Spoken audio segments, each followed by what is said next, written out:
Hoje, aos 80 anos, sentada na cadeira de balanço da minha varanda, cercada pelas plantas que cultivo com carinho, eu finalmente encontrei coragem para contar algo que guardei comigo por toda a vida.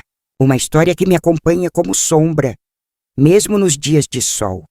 Não é fácil falar disso, porque por muitos anos eu tentei acreditar que era coisa da minha cabeça, ou que talvez aquilo tudo fosse mesmo normal, como me diziam, mas hoje, depois de tanto tempo, entendo que o silêncio que mantive só alimentou a dor e que talvez, se eu tivesse falado antes, outras meninas não teriam passado pelo que eu passei.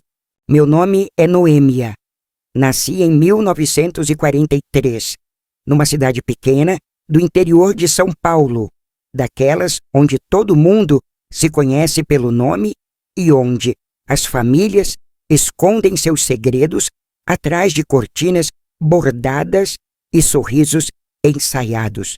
Durante muitos anos, eu mesma achei que não tinha o direito de chamar o que vivi de abuso.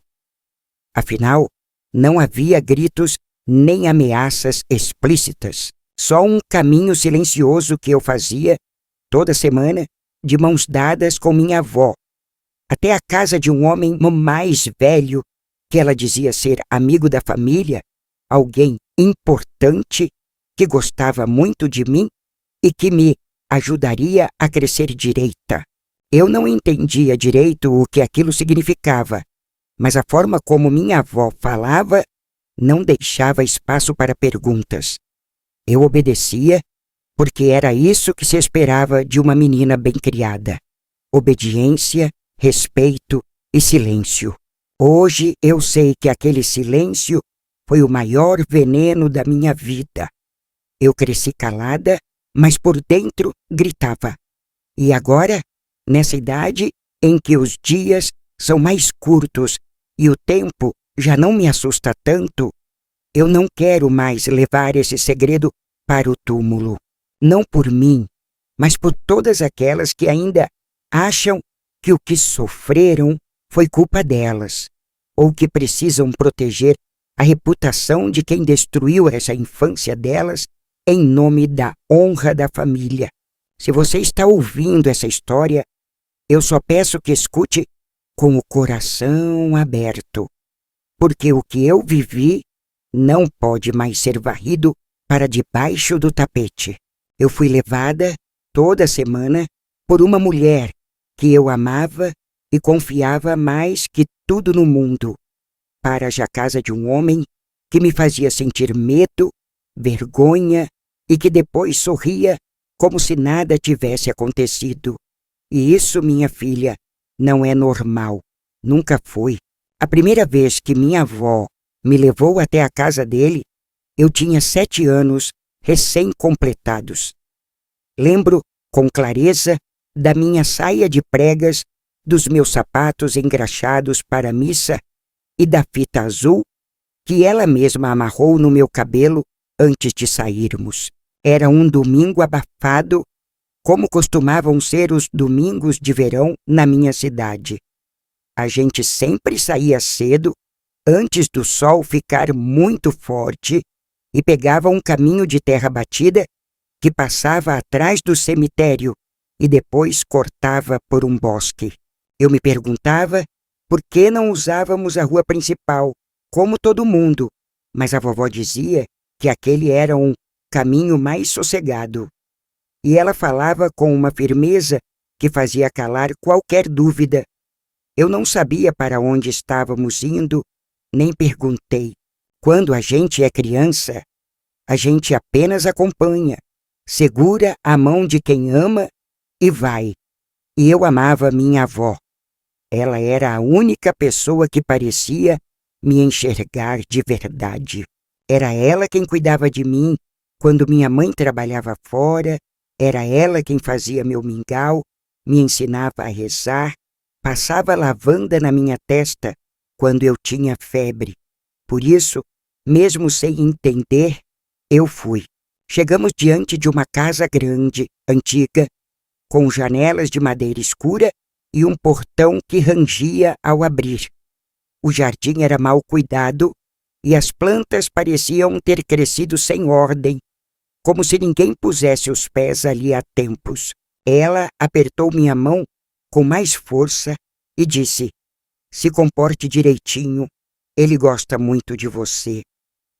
Eu apenas assenti com a cabeça, tentando disfarçar o nó que se formava na garganta. Não sabia explicar, mas havia algo naquela casa que me dava calafrios.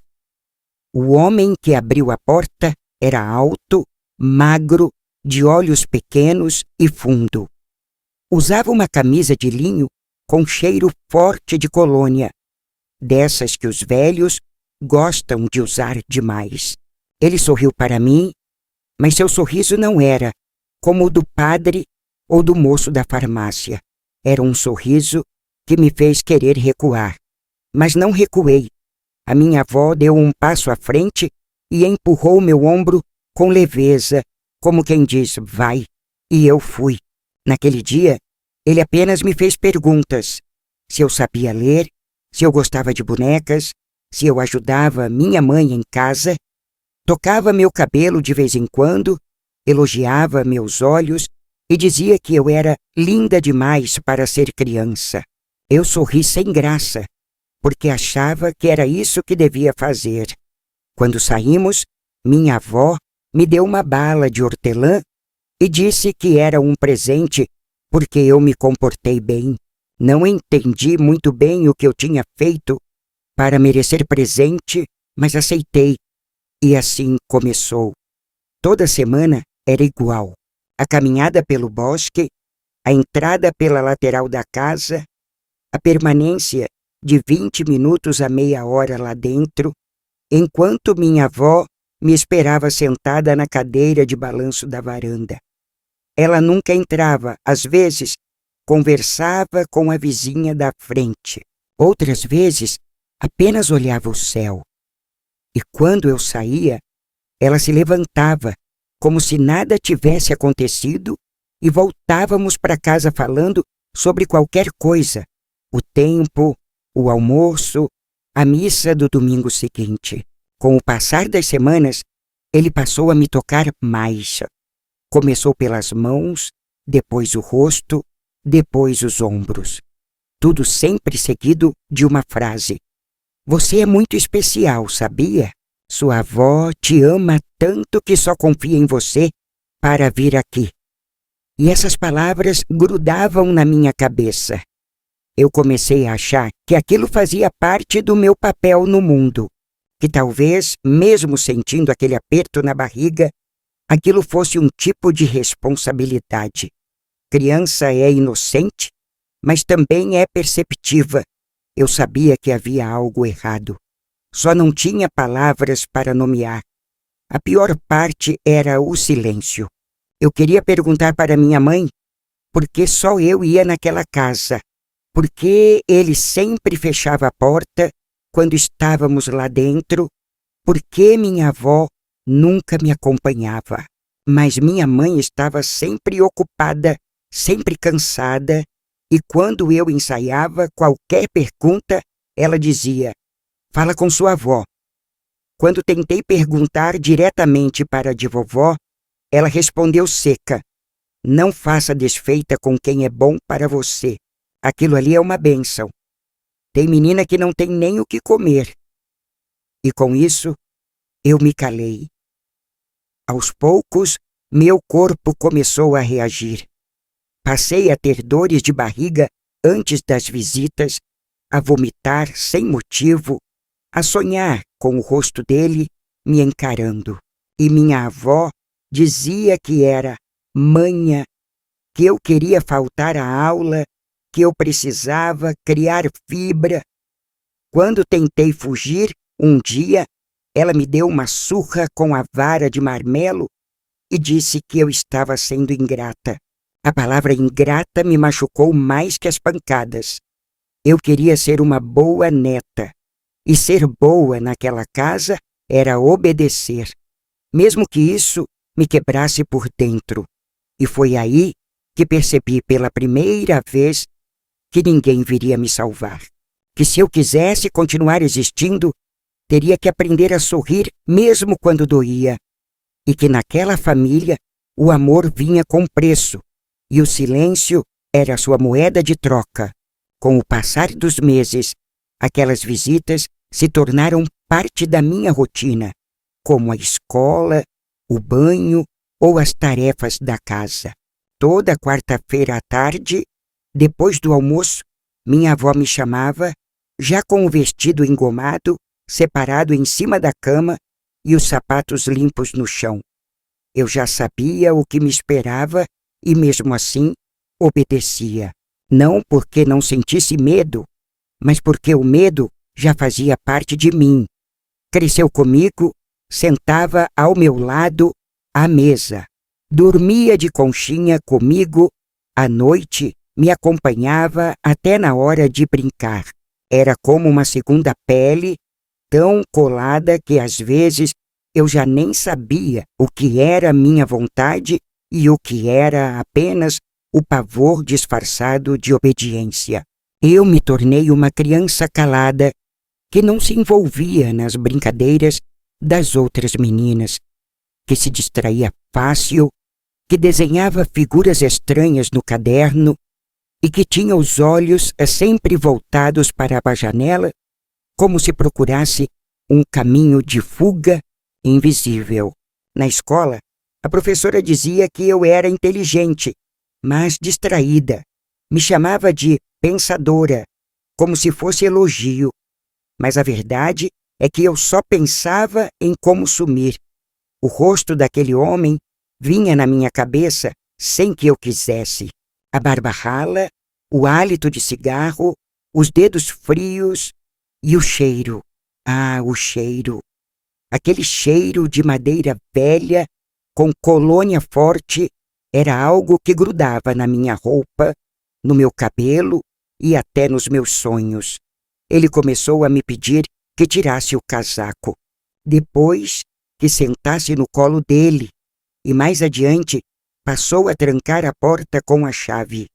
Sempre com uma voz doce, dizendo que eu era especial, que aquilo era um segredo nosso, que ninguém entenderia, que minha avó confiava muito nele.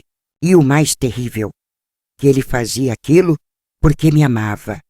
E eu, com meus 8 anos de idade, acreditava que o amor doía, que carinho podia arder, que cuidado vinha escondido atrás de portas fechadas. Eu comecei a confundir tudo. Já não sabia mais o que era certo ou errado.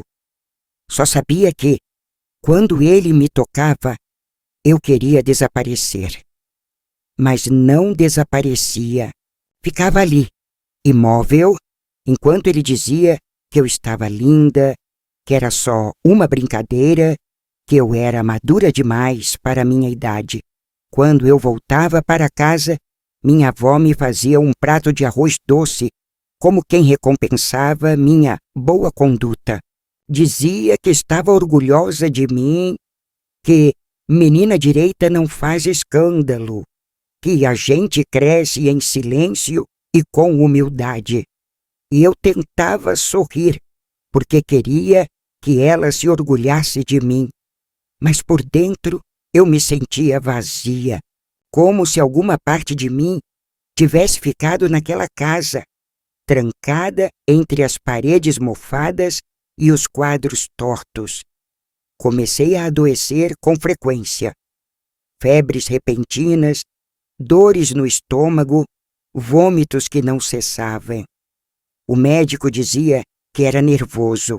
Minha mãe passou a me olhar com mais atenção, mas quando expressava qualquer preocupação, minha avó rebatia com autoridade. É fase, menina, é assim mesmo, está crescendo. E o diagnóstico se encerrava ali. Minha avó era respeitada na cidade. Costurava para as senhoras da paróquia. Era amiga das freiras, ajudava na organização dos eventos religiosos. Era considerada uma mulher rígida, porém honesta. e eu, aos olhos dos outros, era a netinha de ouro, bem educada, quieta, obediente. O modelo ideal. Ninguém desconfiava de nada. E se alguém desconfiasse, provavelmente não teria coragem de perguntar. Porque naquele tempo, e até hoje, em muitos lugares, o que acontece dentro de casa ou entre quatro paredes não deve ser comentado. Família é sagrada, diziam, mas o que é uma família onde o afeto vira punição, onde o toque vira prisão, onde o amor vem misturado com culpa? Teve uma vez em que ele me pediu para cantar para ele. Eu, que sempre gostei de música, desafinei de nervoso. Ele riu, disse que mesmo assim eu era bonita e que o som da minha voz o fazia esquecer dos problemas da vida. E depois colocou a mão por baixo da minha blusa. Eu me arrependi de ter aberto a boca. Passei a detestar minha voz. Nunca mais cantei, nem para mim mesma. Era como se cada coisa boa que existia em mim estivesse sendo arrancada, distorcida, usada contra mim. Como se não houvesse mais nenhum lugar onde eu pudesse me proteger de verdade. Nem o travesseiro que tantas noites molhei em silêncio, nem a igreja onde as imagens me pareciam distantes demais, nem mesmo o colo da minha mãe, que aos poucos foi se afastando, sem nem perceber, como se pressentisse que havia algo errado, mas preferisse não encarar. E o mais cruel de tudo era o tempo, porque o tempo passava, mas não levava nada embora. As visitas continuavam, os toques continuavam, as palavras doces que doíam mais do que gritos continuavam. A cumplicidade da minha avó continuava e a minha infância ia embora, sem aviso, sem chance de voltar. Eu parei de brincar. Minhas bonecas ficaram empoeiradas num canto. Passei a andar cabisbaixa, a evitar espelhos, a me esconder de mim mesma. Comecei a me machucar. Arranhava as pernas com espinhos do quintal, mordia os próprios braços até quase sangrar. Puxava os fios do cabelo até fazer buracos. Não sabia por que fazia aquilo. Só sabia que doía menos que os outros toques. Era uma forma de sentir que eu ainda estava no controle de alguma coisa, que aquela dor era minha, só minha. Até que um dia, enquanto saíamos da casa dele, encontrei os olhos de uma vizinha me olhando do outro lado da rua. Uma senhora que sempre me sorria na igreja, mas que naquele dia desviou o olhar rapidamente. E naquele desvio eu vi tudo. Ela sabia, ou pelo menos suspeitava, mas não ia dizer nada.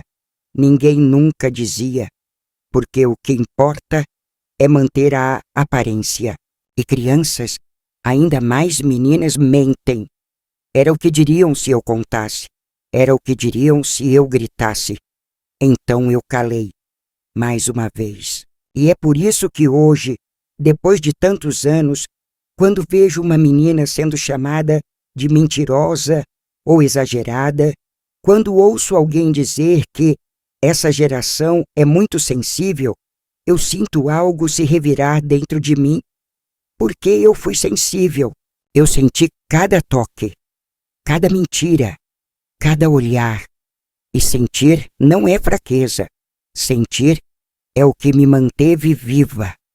Ainda que por muito tempo eu só conseguisse sentir medo.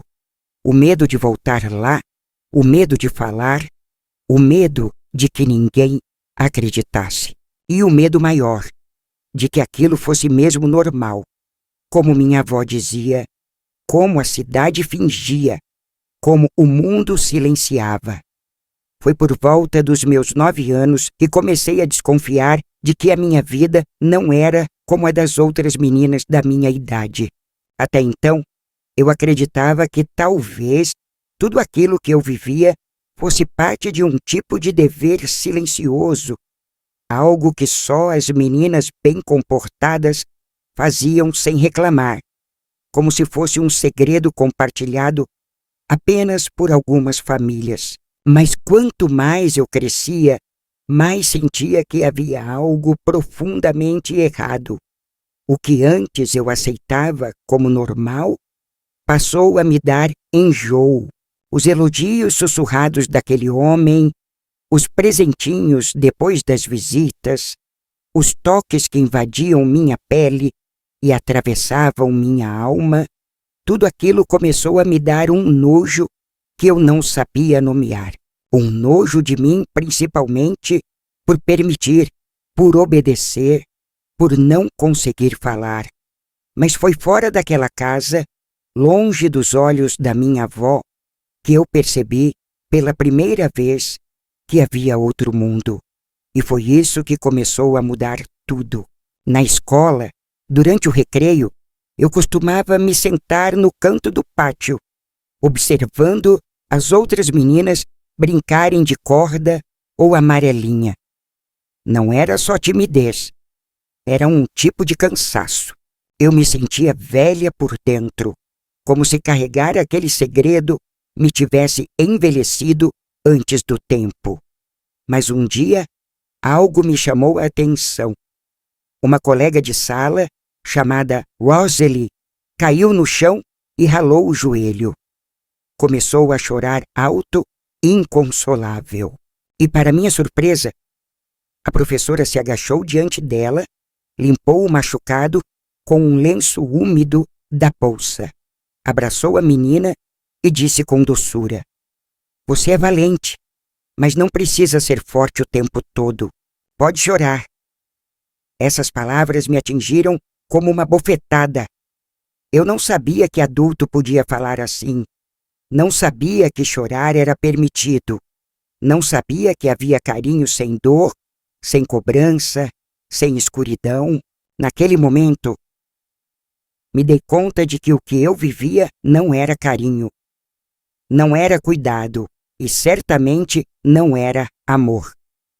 Depois disso, comecei a observar tudo com outros olhos.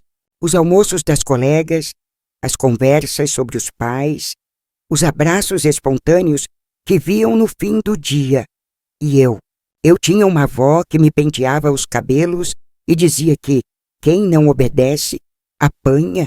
Uma mãe que vivia cansada demais para notar meus silêncios. E um homem que dizia me amar enquanto trancava a porta e sussurrava coisas no meu ouvido que me faziam querer me esconder dentro da minha própria pele.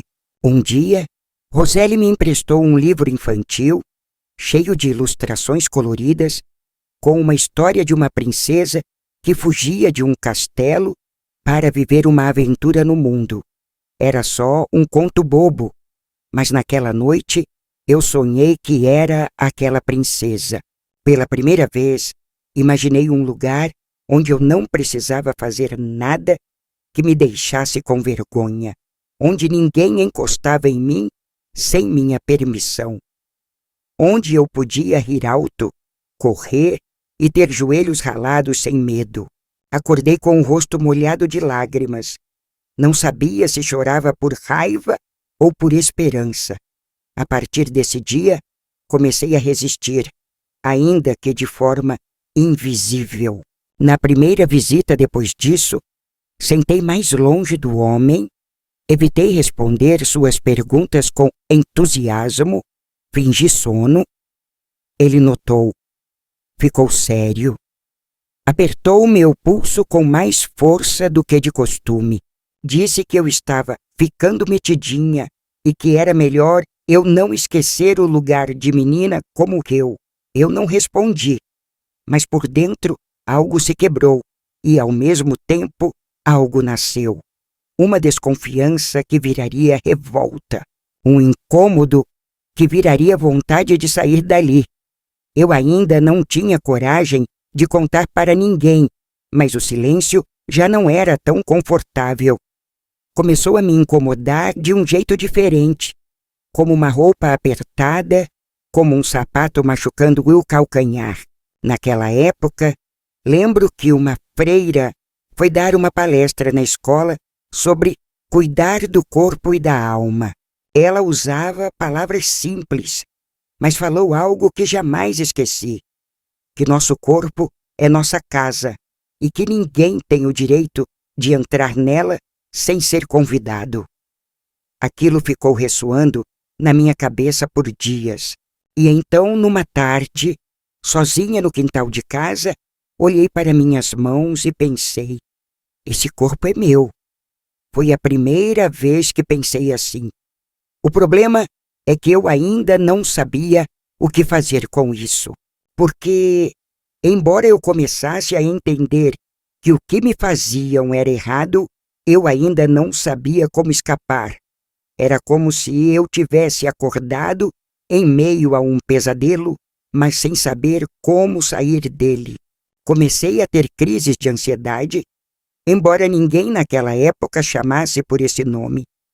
Minha mãe dizia que era manha, que eu estava ficando preguiçosa, que eu precisava de mais palmada para criar juízo. Às vezes eu fugia para o galinheiro só para ficar sozinha. Me escondia entre as tábuas do velho paiol, onde a luz entrava em feixes finos e o cheiro de feno me ajudava a respirar. Ali eu sonhava. Sonhava com um mundo onde eu era ouvida, onde a avó me levava para a feira e não para a casa de um homem velho, onde minha mãe me perguntava como eu me sentia e eu conseguia dizer, mas eram só sonhos, porque no dia seguinte tudo se repetia: o caminho pelo bosque, o portão rangendo, a cadeira da varanda, a chave girando na porta. Mas havia uma diferença. Eu já sabia que aquilo era errado. Sabia que outras crianças não viviam aquilo. Sabia que a culpa não era minha. Saber, no entanto, não trazia libertação imediata. Saber só trazia mais dor, porque agora, cada vez que eu voltava de lá, eu carregava o peso de duas violências, a que me faziam e a que eu fazia comigo mesma por não conseguir dizer não. Minha avó seguia impassível, como se tudo estivesse em perfeita ordem. Um dia, tentando de forma tímida e disfarçada expressar algo, perguntei por que ele nunca recebia outras visitas. Ela respondeu: porque você é especial. Ele só confia em você. E esse tipo de resposta me calava por dias, porque misturava culpa, orgulho e medo em doses iguais.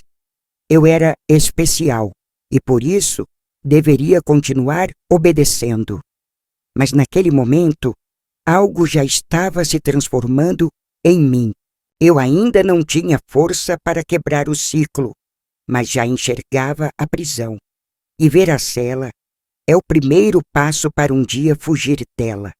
E foi assim que começou a nascer, em silêncio, dentro da menina que eu era, a mulher que um dia eu me tornaria, a mulher que hoje escreve essa história com as mãos trêmulas, mas com a alma firme, a mulher que começou a resistir muito antes de poder fugir, a mulher que começou a pensar em liberdade antes mesmo de saber o que essa palavra significava de verdade.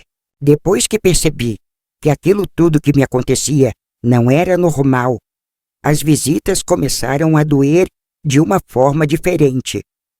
Não só no corpo, como já doíam antes, mas também na consciência. Eu não conseguia mais fingir que era só um incômodo passageiro ou uma obrigação que precisava suportar. Agora, cada passo até aquela casa me parecia um caminho para um lugar escuro onde eu perdia partes de mim que jamais conseguiria recuperar. A avó ainda me guiava com firmeza pela trilha do bosque, como se estivéssemos indo à padaria ou à casa de alguma comadre. O mundo inteiro parecia acreditar que aquela rotina era inofensiva, mas dentro de mim tudo gritava. E foi nesse tempo que comecei a me calar de um jeito mais profundo. Antes, meu silêncio era medo. Agora, ele era desespero. Minha saúde foi piorando. Comecei a emagrecer. Minha menstruação veio cedo demais, com apenas 9 anos e meio, o que confundiu ainda mais minha cabeça. Eu mal entendia o que era ser criança e já tinha o corpo puxado para um lado que eu não queria. Era como se meu corpo estivesse sempre à frente do que minha alma conseguia suportar. Passei a ter pesadelos todas as noites, a acordar gritando ou chorando, mas tentava abafar o som com o travesseiro, porque aprendi que barulho só atrapalhava. Ninguém gostava de criança que reclamava. Ninguém dava ouvidos à menina que chorava por bobagem. Um dia, minha mãe encontrou minha calcinha manchada de sangue e ficou apavorada. Não era a menstruação, era outra coisa. Um ferimento. Ela me perguntou o que tinha acontecido. Eu congelei. Olhei para minha avó, que estava na cozinha, lavando louça. Ela parou por um segundo, olhou para mim por cima dos ombros e voltou a esfregar a panela. Eu apenas disse que tinha caído, e minha mãe aceitou, ou quis aceitar. E naquele dia, pela primeira vez, eu tive raiva da minha mãe. Eu sei que ela vivia cansada, que a vida foi dura para ela também, que criou 3 filhos praticamente sozinha, enquanto meu pai trabalhava em outra cidade e vinha para casa apenas uma vez por mês. Mas havia algo no olhar dela que me dizia que, lá no fundo, ela sabia que havia algo errado. Só que ela preferia não mexer, como se abrir a ferida fosse pior do que continuar fingindo que ela não existia. Minha avó, por sua vez, passou a me vigiar mais. Começou a implicar com minha postura, com meu jeito de andar, com a forma como eu cruzava as pernas. Disse que menina que se dá ao respeito não anda com o corpo solto, que eu estava começando a me fazer de difícil, que o homem podia se chatear e não querer mais me ver. E aquilo, naquela casa, era quase uma ameaça. Porque se ele não me quisesse mais, o que sobraria de mim? Eu já não era mais só neta, ou aluna, ou menina. Eu era a menina dele. E era isso que me definia. Ele também mudou, começou a ficar mais agressivo. Antes, havia um disfarce, uma tentativa de parecer carinhoso.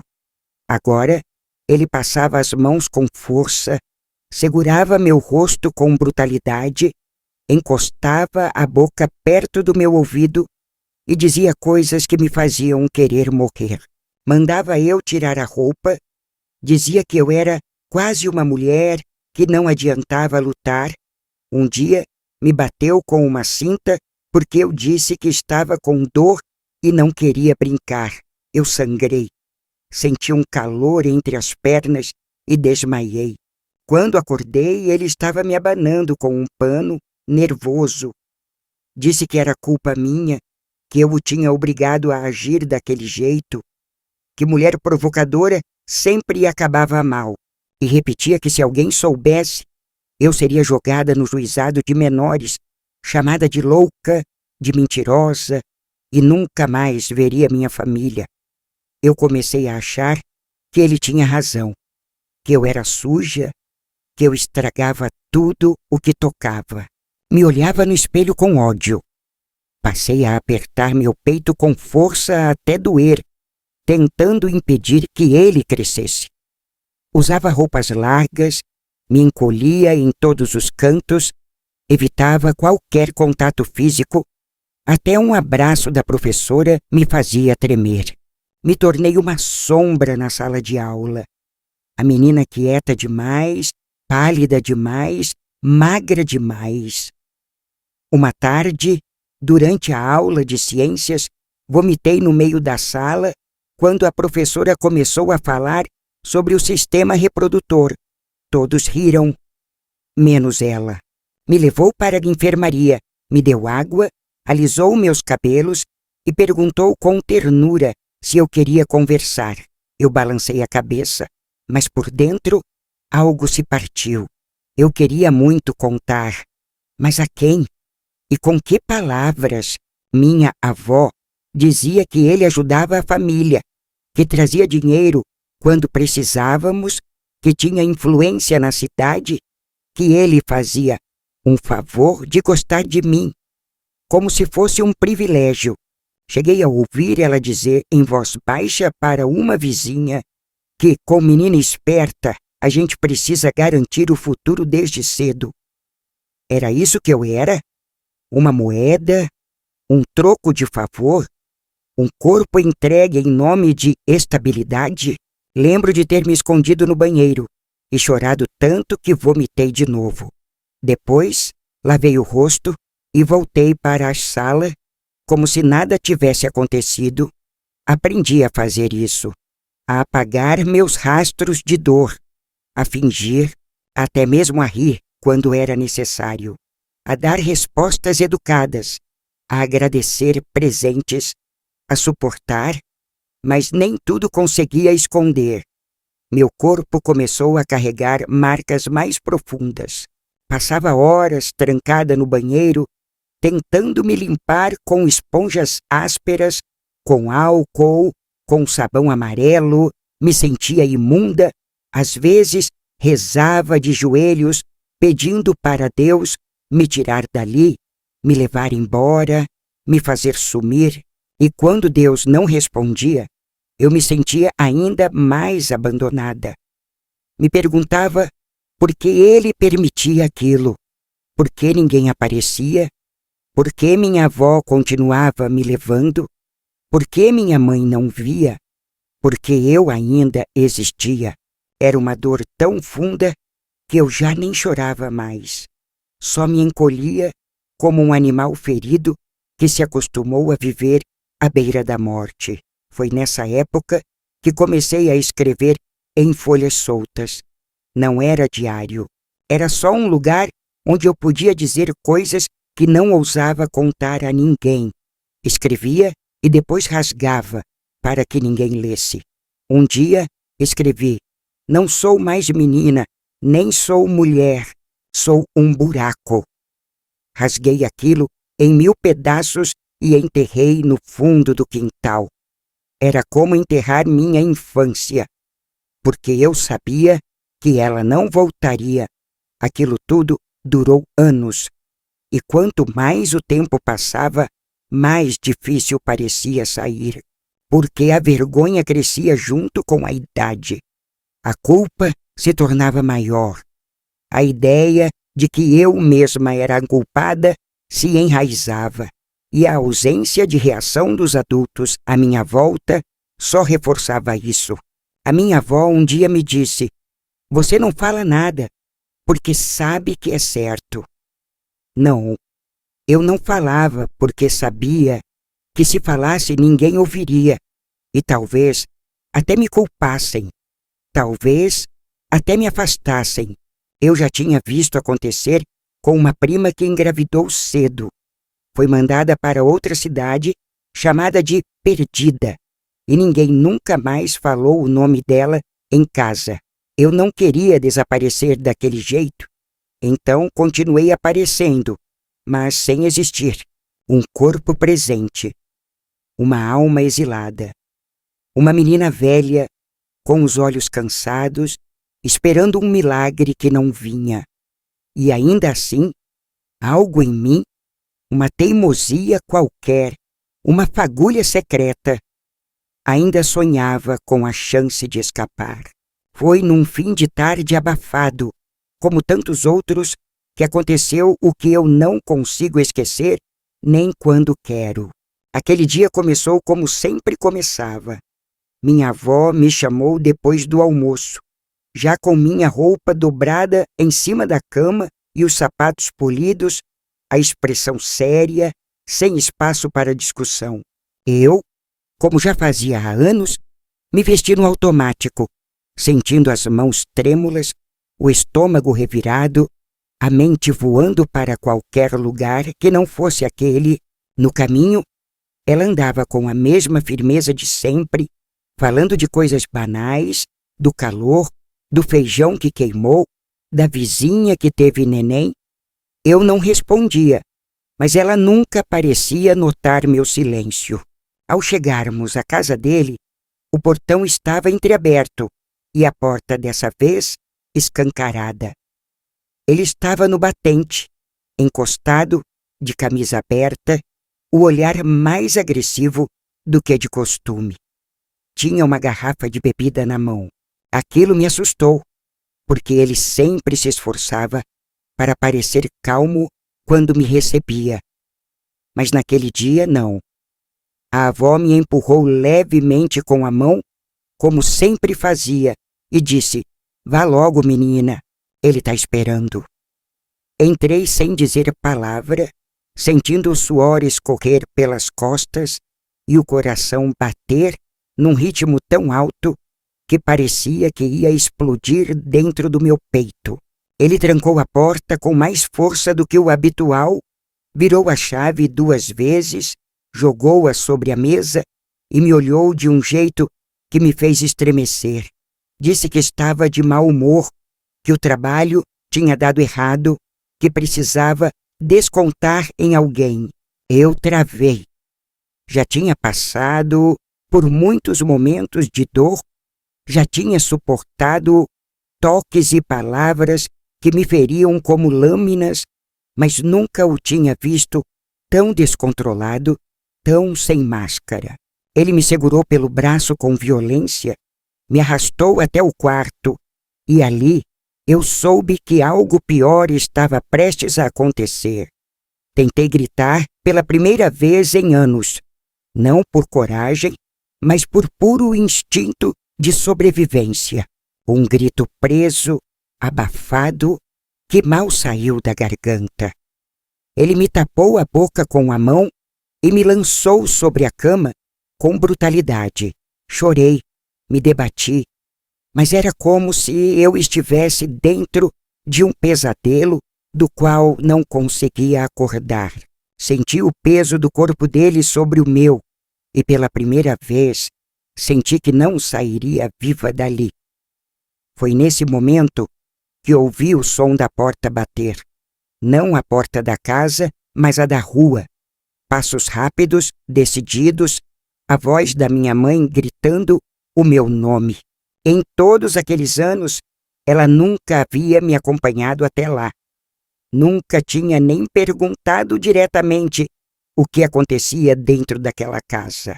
Mas algo naquele dia, talvez uma intuição, talvez um cansaço de fingir que não via, fez com que ela decidisse ir atrás.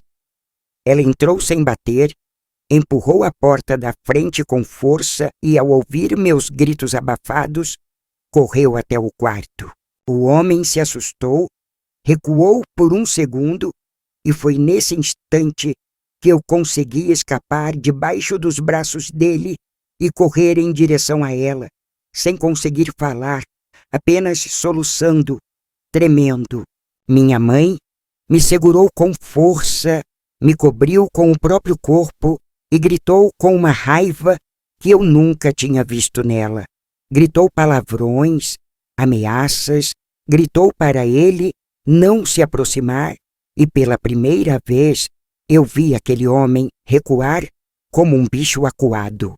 Ela me puxou pelo braço, me arrastou para fora da casa, gritando com minha avó, que estava sentada na varanda, imóvel, olhando tudo com os olhos arregalados, mas sem dar um passo. Minha mãe não disse nada para ela, apenas passou reto, me segurando como se eu fosse um bebê. como se tentasse recuperar todos os anos em que me deixou sozinha. Voltamos para casa em silêncio. Eu soluçava, ela andava apressada, os olhos vidrados. Quando chegamos, me levou para o banheiro, me deu banho, chorou junto comigo. Perguntou por que eu nunca tinha contado. Eu não soube responder.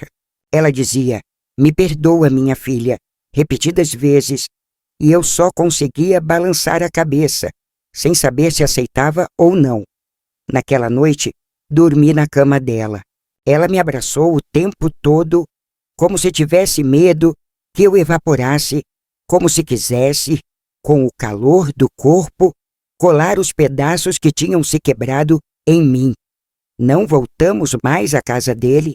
Minha avó nunca tocou no assunto. Passou a andar pela casa mais calada ainda, como se tivesse perdido o pouco de controle que achava que tinha. Não pediu desculpas, nunca explicou nada. Apenas me olhava de longe e talvez carregasse a própria culpa em silêncio. Eu também não a procurei. Havia um abismo entre nós que nenhuma palavra conseguiria atravessar. Nos dias que se seguiram, minha mãe tentou me levar a um médico, mas eu não quis. Recusei psicólogo, assistente social, qualquer coisa. Tudo o que eu queria era silêncio. Um espaço onde eu pudesse existir sem medo. Comecei a passar as tardes no quintal, conversando com as galinhas, desenhando na terra com um graveto, olhando o céu. Aos poucos, o medo foi diminuindo, embora nunca tenha desaparecido completamente. Comecei a dormir com a porta fechada, trancada. Tinha pesadelos, acordava gritando, mas minha mãe sempre vinha, sentava na beira da cama e ficava ali até eu dormir de novo. Um cuidado que chegou tarde demais, mas que mesmo assim era tudo o que eu tinha. Um dia ela me disse: "Você nunca mais vai voltar lá, eu prometo." E foi a primeira promessa que senti que poderia confiar. Essa foi a noite que mudou tudo, não apagou o que vivi, não devolveu o que perdi, não me salvou por completo, mas foi o momento em que a roda que girava sem fim parou, em que o ciclo foi rompido, em que, pela primeira vez, alguém me viu de verdade, não como uma neta exemplar, nem como uma menina obediente, mas como alguém que precisava de ajuda, que gritava em silêncio havia anos. Foi também quando eu compreendi que a coragem não nasce da força, mas do desespero, e que às vezes tudo o que uma criança precisa é de um adulto que escolha enxergar. Hoje, passadas tantas décadas, com os cabelos brancos e a pele marcada pelo tempo e pela memória, eu ainda carrego dentro de mim a menina que fui. Ela não desapareceu, embora por muitos anos eu tenha tentado enterrá-la sob camadas de silêncio, de dever, de vida prática. Ela ainda vive aqui, sentada no fundo da minha garganta, cada vez que o assunto toca o nome dele, trancada atrás dos meus olhos, cada vez que vejo uma criança encolhida, assustada, cada vez que escuto alguém dizer: "Essas coisas não aconteciam antigamente", como se o passado fosse um tempo puro, intocável e não uma terra onde tantas meninas como eu foram feridas e silenciadas por quem dizia amar. Hoje, aos 80 anos, moro sozinha numa casa simples, cercada de plantas, livros antigos, retratos dos poucos que restaram. Os dias passam lentos e a solidão já não me pesa como antes.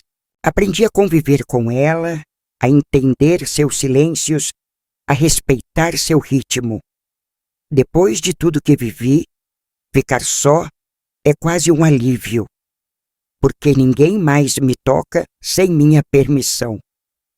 Ninguém mais me obriga a sorrir quando quero chorar. Durante muito tempo, a raiva me corroeu por dentro.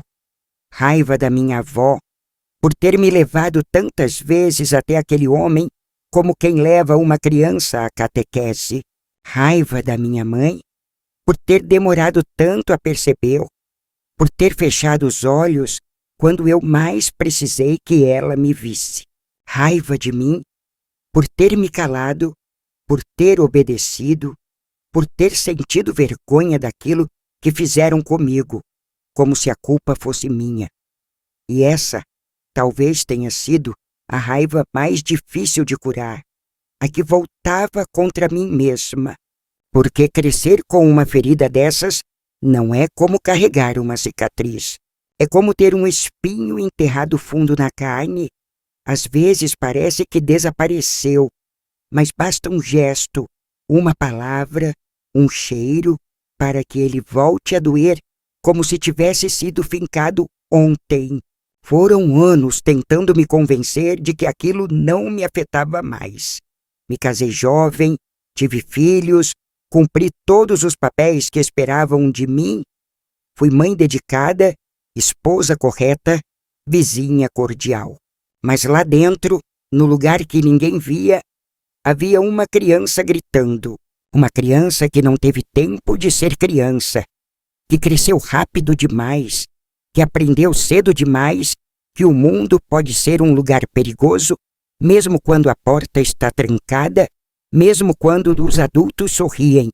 Durante muito tempo, achei que falar sobre isso só serviria para reabrir feridas, que era melhor deixar no passado, onde tudo parecia adormecido. Mas não é verdade. O passado nunca dorme. Ele nos acompanha feito sombra, silenciosa e insistente. Nos espia pelos cantos, aparece nos sonhos, na forma como tratamos os outros, na maneira como evitamos certos assuntos. Eu sei que por muitos anos fui dura com minhas filhas, exigente demais, controladora. Era meu jeito de protegê-las, de impedir que passassem pelo que eu passei. Mas não adiantava. O medo não se resolve com rigidez. Só se resolve com verdade.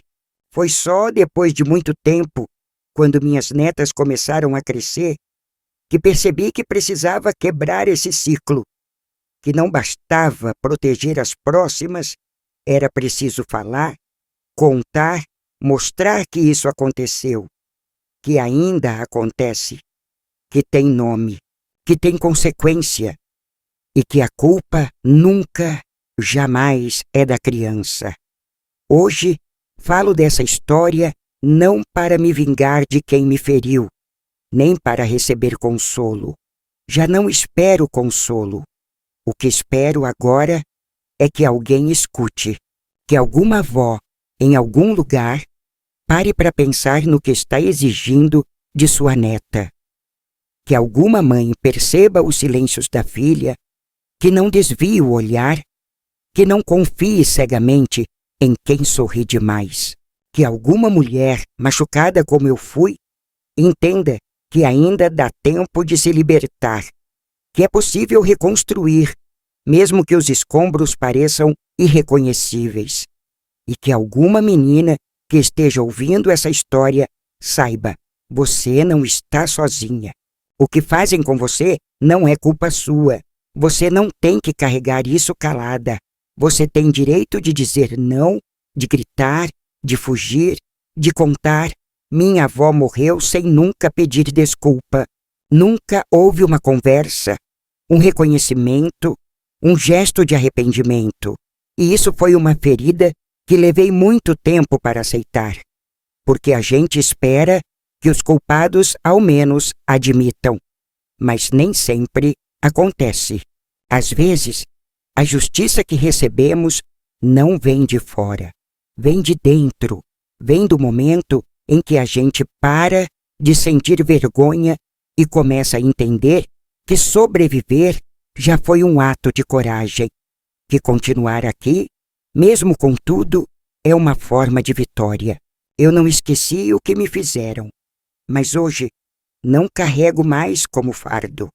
Carrego como lembrança, e é por isso que decidi falar, porque a dor que é compartilhada se torna semente de alerta. Porque, enquanto houver silêncio, essas histórias continuarão se repetindo, escondidas atrás das mesmas desculpas de sempre.